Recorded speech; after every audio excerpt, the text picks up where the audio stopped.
কি আর বলবো, পানিশ্বর সারা অনেকগুলা গ্রাম চেয়ে আমাদের পানিশ্বরী সেরা।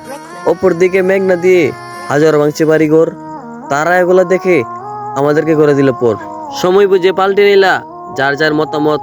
আমরা কিন্তু বুঝে গেলাম তোমরা কত স্বার্থপর। আবার সেই দিকে পানিশ্বরের বাঁশের ব্রিজকে নিয়ে করছে অনেক হাসি ঠাট্টা। পানিশ্বরের হলে বুঝতে পারতা মনে কত ব্যথা। আবার এই দিকে রাস্তাঘাট দেখে বলে দিবে না এই গ্রামে বিয়ে। তাদের এই কথা শুনে বাসি নাই আর শরমে। তারা অনেক কথা বলে পানিশ্বরকে করতে চাই ছোট। তোমরা এগুলো বইলা পানিশ্বরকে কিচ্ছু করতে পারবে না মোটেও। পানিশ্বরের রাস্তা হবে, ঘাট হবে, হবে পাকা ব্রিজ। সময় পাইলে তুই কিন্তু দেখা কিন্তু করিস। আর পানিশ্বরের ইতিহাস তুই না জানলো অনেকেই জানে, বহু লোকে মানে।